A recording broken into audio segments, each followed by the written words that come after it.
just have two things to say to remind us. And I speak to the South African business delegation the way I do to our Kenyan business people. We are living in a continent that we have 1.2 billion people, with a GDP of $2.7 trillion. We have the youngest population in the globe. This is a continent of great possibilities and opportunities. These opportunities and possibilities are hindered by bureaucracy, red tape, regulations, and many things that impede our collective progress.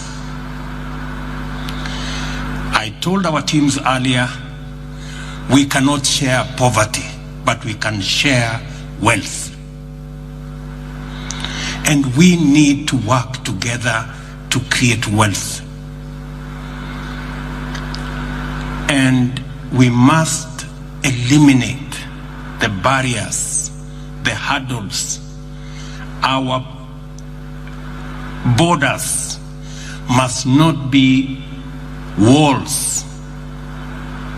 We must turn our borders from being hurdles to being bridges.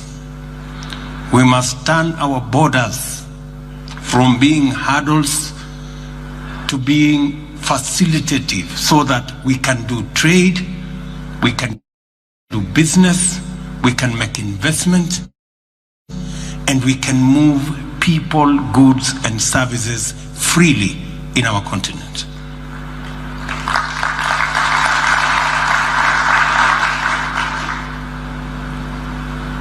Kenya and South Africa are struggling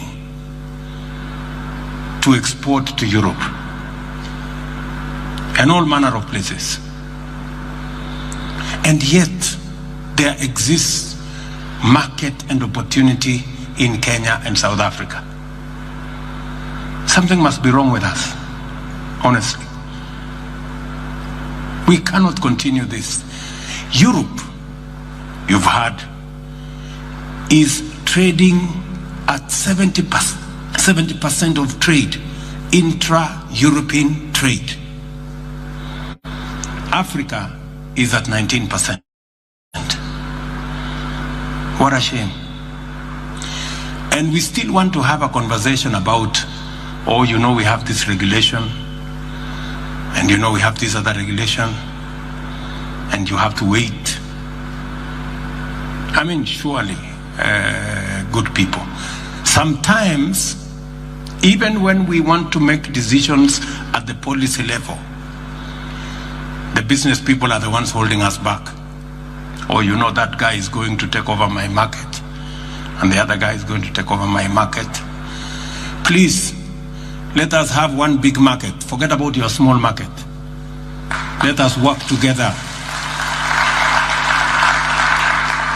Instead of selling to a few people in Kenya or selling to a few people in South Africa, let us sell to the many people in Africa by tearing down the borders that limit our opportunity to work together.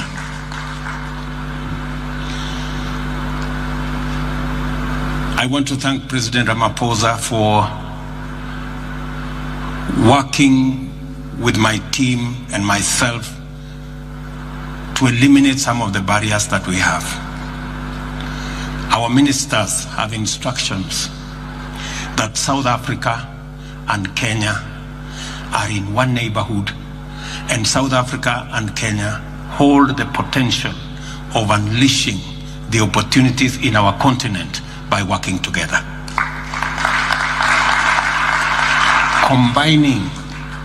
Combining the experience, know-how of the South African people with the agility and the innovation of the Kenyan people the limit is the sky. There is no limit. We have limitless opportunity by working together.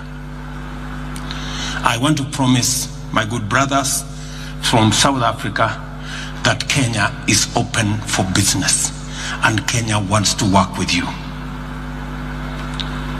We have agreed on many of the other issues, and I want to thank our officials for being supportive of the positions that we have taken.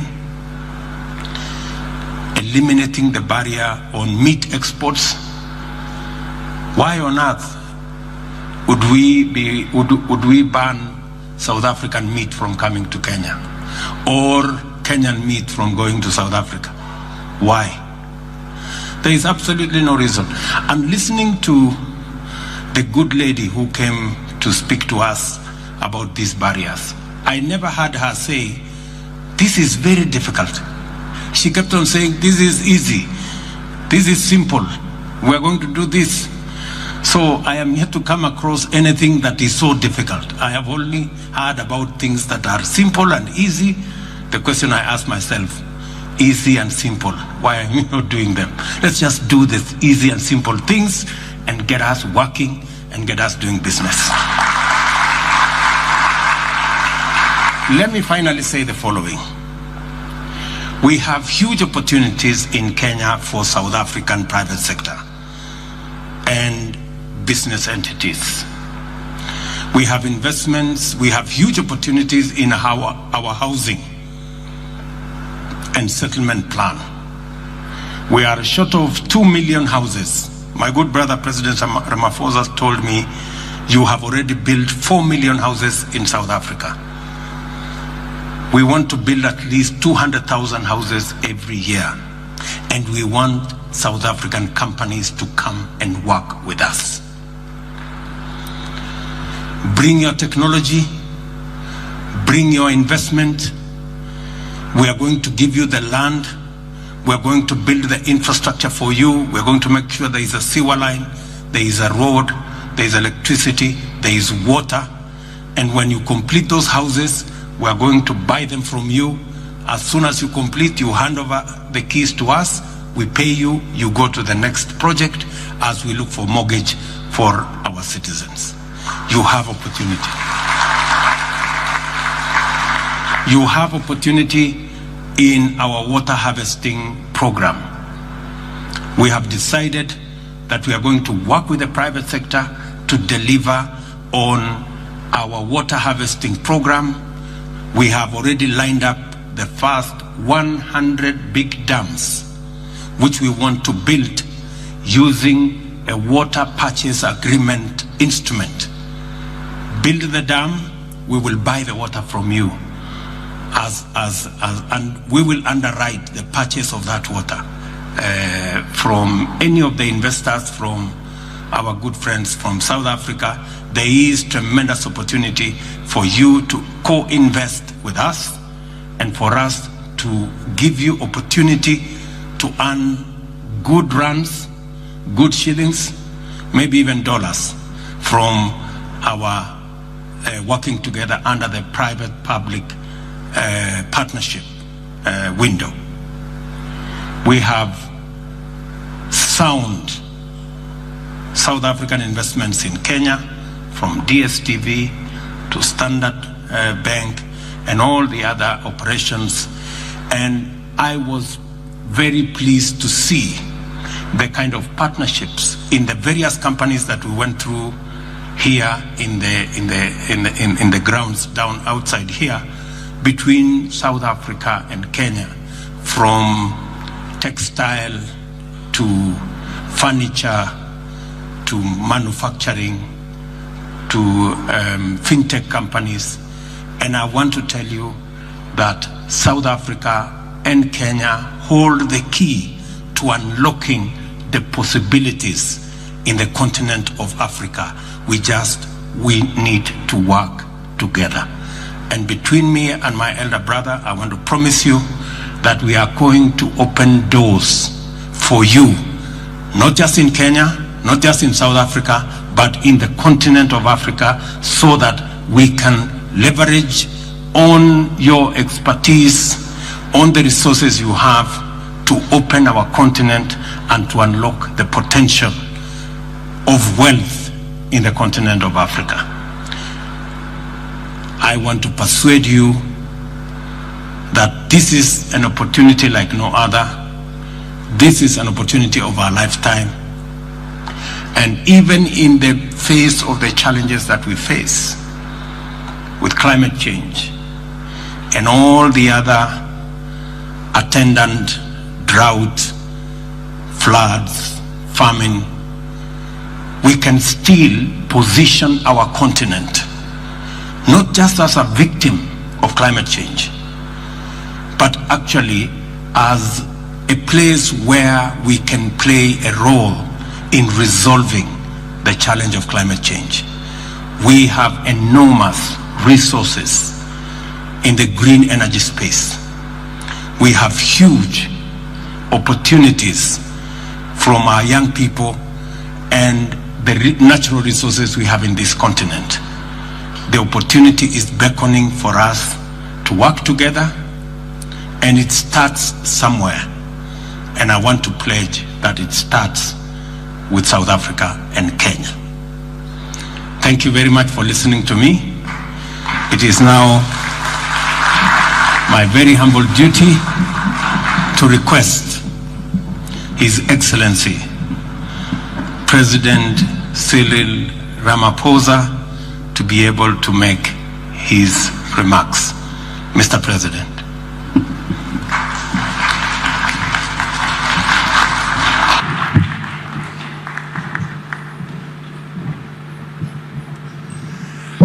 Thank you. Let's be seated, please. Your Excellency,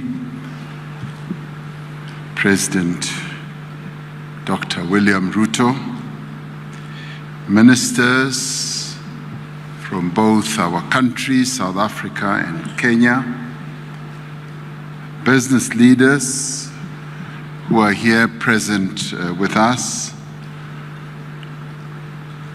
I'd like to convey my joy and my special thanks to you, my dear brother, for inviting myself and my delegation to come to your beautiful country, but more especially as your first state visitor guest during the first part of your presidency. Thank you very much. You've given us more than a warm welcome to Kenya. Having been to Kenya a number of times, this has been a very special visit, largely because of the manner in which the discussions between our two delegations have really gone to great success and to new heights. Your country is not only known for the stunning beauty of this great country, but it is also known as a powerful economy in East Africa. And we see South Africa and Kenya having a symbiotic relationship in a number of areas. There's so much that we have in common, that we share. Our value system is very similar. The principles that we uphold, very, very similar. We're democratic, and you are too. You uphold human rights, so do we. Your governance structures, institutions, and processes are really outstanding. So there's much that binds us together as the two countries, and we are overjoyed with that.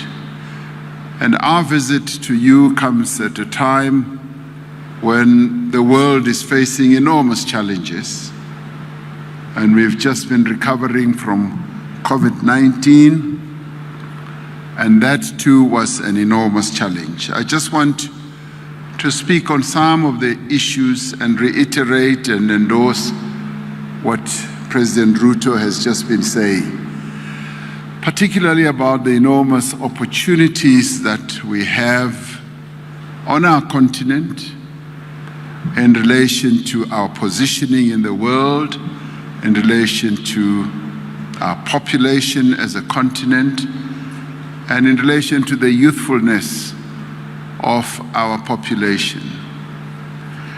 And also get us to look back where we've come from.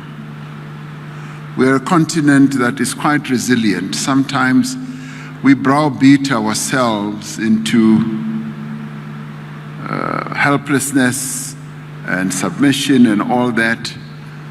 I've always enjoyed President Museveni's take on our continent when he says, we are a continent of resilient people because we are survivors. We survived the most brutal form of punishment that was ever exerted on a people in the history of the world, colonialism. And they sought to wipe us out and to destroy us, but we survived. And we've emerged as independent countries, proud of our identities and surging forward. I mentioned COVID advisedly because as the world was gripped by this massive pandemic, as a continent we were able to distinguish ourselves in the manner in which we approached and we addressed COVID. We were the only continent that during this horrific pandemic were able to unite and to act as a continent in an integrated manner. If you ever want to talk about African integration, I saw it with my own eyes during COVID, when right at the outset of the pandemic, we developed a strategy, an African strategy of how to address and to approach COVID. And no other continent that I know of, even to a little extent Europe, was able to develop as good a strategy as we did. And that spoke to our integration. And we lived up to the strength, the resilient strength, and possibly hidden strength that we have as Africans who have survived a whole lot of other terrible things that were done to us as a people. And having developed that strategy, when the world was at sixes and ninths, trying to get personal protective equipment, and when all countries were running all over the world, overpaying for PPEs and what have you, going to suppliers all over the world, China, Europe, and being overcharged. We united once again and established an African medicine supplies platform where we all got together and started buying our PPEs at reduced prices. That too was phenomenal, and we did it because we became integrated and united. Whilst that was going ahead, the era of vaccines came to the fore, and once again we united and put together a vaccine acquisition entity. No other continent put up a vaccine acquisition entity like we did. And we were able to procure and amass vaccines in the most effective manner. And that to me showed us that working together, precisely the point that President Ruto was making, we are able to achieve enormous feats and demonstrate to the world. And in fact, the world was quite surprised at the manner in which Africa was able to unite and address a pandemic like this. So if we work together, we're able to achieve much more than what we imagine. President Ruto speaks about climate change, where now our countries are being ravaged by climate change, droughts, floods, fires, pests, you name it. And it is this that, as President Ruto is saying, that we need to unite and work together and address even climate change. And out of it all, we should be able to see new opportunities, as President Ruto was saying, new industries, new sectors, and make sure that we enter those new sectors and excel in the most outstanding manner. Having just returned from COP27, held on African soil in Egypt, where the stark realities about climate change were demonstrated to all, as Africa and as African leaders, we made it very clear that our countries cannot afford a further rise in global temperatures, but we also collectively called upon the more developed economy countries to honor their commitments. And they have been making commitments over and over and over again. In COP21 in Paris, they made a commitment that they would be investing $100 billion or making available $100 billion per year. They have not met those commitments. Now, collectively, a number of African leaders who were there, all of us, one message, several voices, we said, we want them to address the loss and the damage that our countries are suffering from. And once again, Africa is showing a great deal of integration of thought, effort, and articulation by saying to the world, we want you to address loss and damage. We are hardly responsible as a continent to the damage that has been done and continues to be done to climate, and we therefore want you, yes, to pay up. It is about time that the money is brought to Africa to enable us to address the damage they have caused to our climate. So, being here at this business forum, for me, and as President Ruto was saying, based on what we've been able to do in the past and the positions that we've collectively taken as a continent, it brings forward an important opportunity and message about what the business community should be able to do, working together with your various governments for us to search forward to address the issue of integration.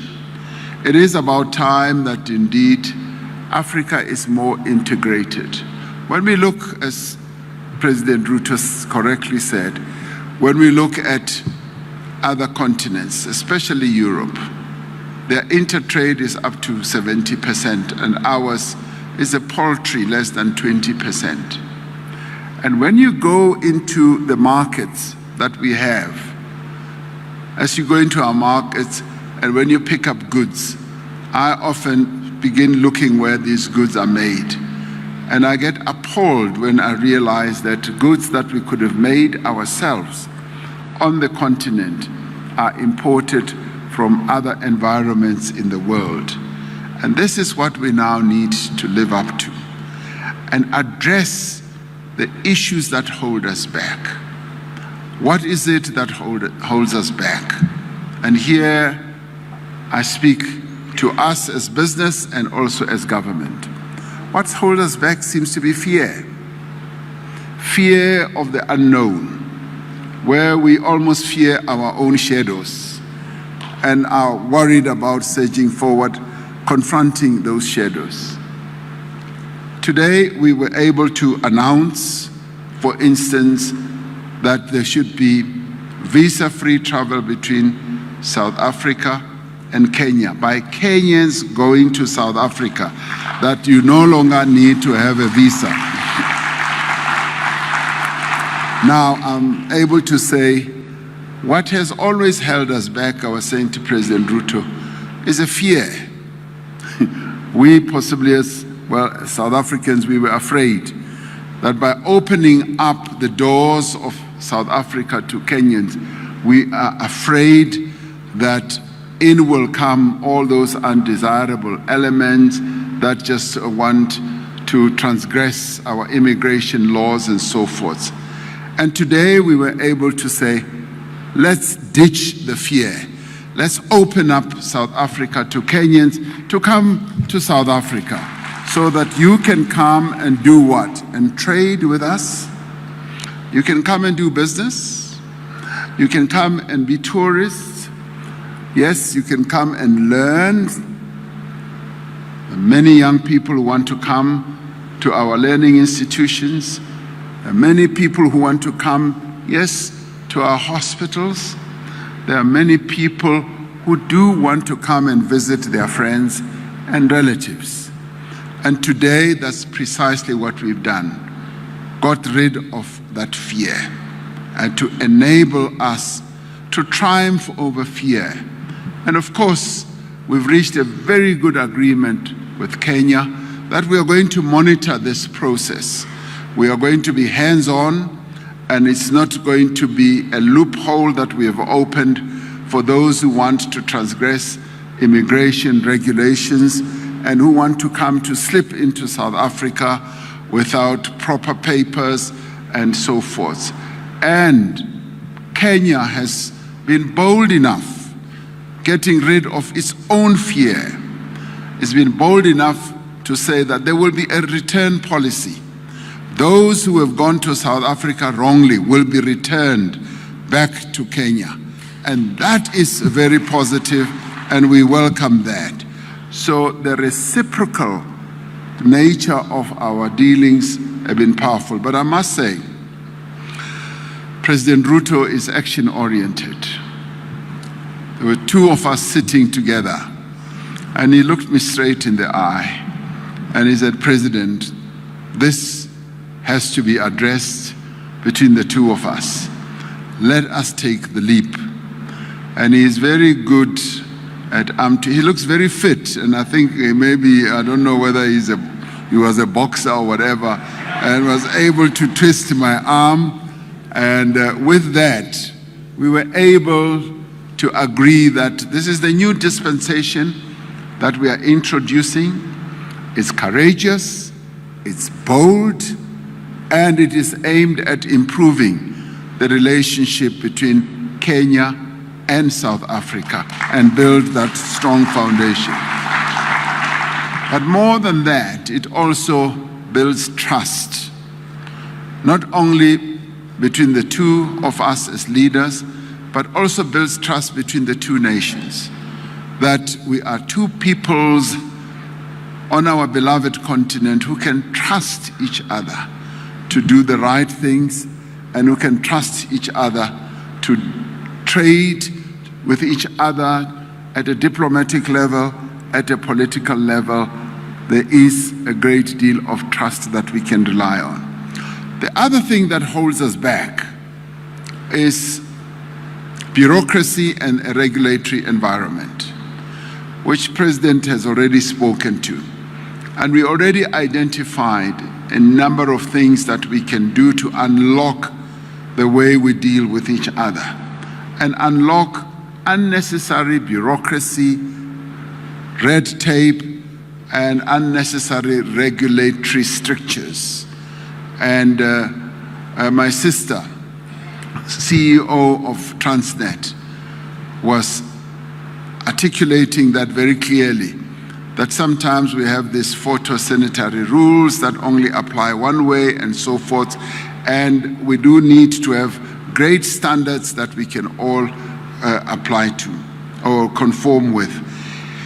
The important thing, though, that was clearly demonstrated today, we've got a really good team of ministers and officials who have demonstrated that they are willing to do what is necessary.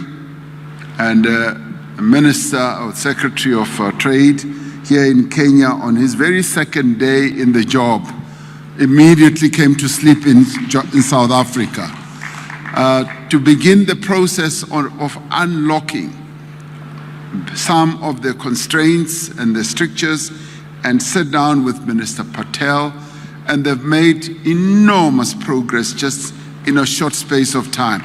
So I really applaud them, and the same applies to our other ministers.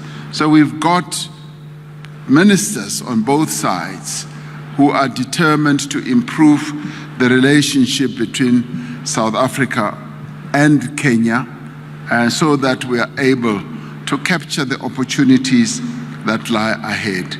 And that behoves well for the future relationship between us as we open channels for you all as business people. Now, I'm particularly pleased that there are so many of you who have come here from both South Africa and here, and we hope that you will be able to move from the contacts that you are making to contract, because the opportunities are many. They are even unimaginable. And all we want to do is to open those opportunities, because our continent is hungry. It has a great appetite for industrialization, and it has a great appetite for new investment in factories, in logistics systems, and I'm very pleased to hear that Kenya is going to set up warehouses in South Africa for Kenyan goods that must come into South Africa. We welcome that, and we are open to that. Before coming into this meeting hall, President Ruto was ushering me through the various stalls that were here, and he's a very good salesman. He was, all morning he's been trying to sell me Kenyan tea, Kenyan coffee, avocados and all that. So as you see me, I'm full of tea as it is now, of Kenyan tea. So the opportunities are enormous. And as he was speaking up the opportunities, I want to reiterate that indeed we just see great opportunities, and opportunities that straddle between the private sector, opportunities as well as the public sector, opening up the Kenyan market for both our state-owned enterprises as well as our private sector. But similarly, President Ruto, I'd like to say, we want to open up also South Africa's market for your goods and services, and indeed for your public sector companies that can come to South Africa to do business. So in the end, it should be a two-way process.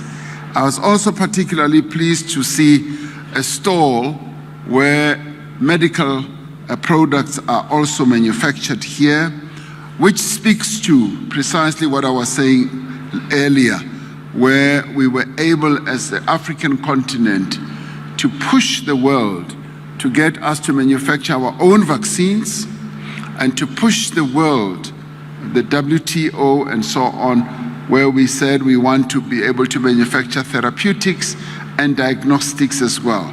So it was a joy to see a company here in Kenya that is already making that. We've had enormous breakthroughs. And as we make these breakthroughs as government, we are saying we want the private sector to follow in suit so that you notice and see all these opportunities that can be capitalized on. Now, the Africa Continental Free Trade Area is another great opportunity. Despite the little hurdles that are in place where we are supposed to get a few countries to unlock the full-blown implementation of the Africa Continental Free Trade Area, and we are going to do that. In our own neighborhood, we have to get Lesotho to come along, the country that you didn't want to mention. We will do so. And in your own region, you've got others. Now imagine the two economies. And let's not forget that Kenya and South Africa, Kenya is a very big and vibrant economy in East Africa.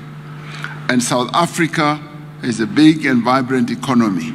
So we link the two regions in the world, And I've often said we link with Nigeria, we link with North Africa and the continent, that we did take up the opportunities. And now we've already demonstrated that we can. We can make vaccines here on the continent. The agreement that we got the world to start focusing on is to say there are a number of countries on the continent. South Africa is one, Kenya is one, yes, Rwanda is one, Senegal is another, Egypt is another. We can make our own vaccines. Just open up the regulatory strictures in the world. And that we have achieved. We're now pushing for therapeutics and diagnostics. And I think we will succeed if you, as business people, demonstrate to us that you are willing, ready, and prepared to take up all these opportunities that we are making. They're opening up. So that's the question of fear. We must get rid of the fear that we have, and the regulatory strictures we will take care of. So the opportunities are enormous, and I'm really glad that we can have this opportunity for me and President Ruto to come and hear your report. It's a very good report. It's a positive report and forward-looking. It enables us to unlock opportunities for trade between our two countries, and we will want to take further steps to increase overall trade. We already heard that trade can scale $1 billion, and it can go even, between our two countries, it can go even further. And when we talk about trade, when I talk about trade, I'm not talking about one way. It's not only South Africa to sell, it's for Kenya to sell. I want to see Kenyan tea and coffee in South Africa as well. So we want to open our market, and we also want to open up investments. On the public side, President Ruto has already said, in housing, where, yes, we have developed a really good and special skill. We've built 4 million houses, and you need 2 million. We can work together. But in working together, we want also to build capacity to transfer the skills and the capabilities, so that as Kenya, you can also come and build houses in South Africa in time to come. So it has to be seen as a two-way process. So if we can look at all this in a broad sense, we will find that the sky indeed is the limit. We've got endless opportunities. And on our side, we want you as the business community not to tire, to keep raising the issues that are important to you. You've got great access. President Ruto is accessible to the business community here. And as we were going around the stalls, nearly everyone was focusing more attention on President Ruto, forgetting that I'm a buyer of Kenyan goods. They were focused, and I said, no, that is a good sign, because they look at him to unlock opportunities. Way back home, they look at me also to unlock opportunities. So both of us are accessible, are able to see how we can open up the opportunities and support you. So what I can say as I conclude is that we are here to support, to egg you on. Similarly, you as business people, take up the opportunity of having two governments that support you, two governments that want you to succeed, and two governments that are hungry, that are determined to grow our two economies. These are two strong economies in two parts of our continent. Let us work together. And that is what has brought me and my delegation here. And I'd like to thank you for being here and also for reporting to us as well as you have. Thank you very much.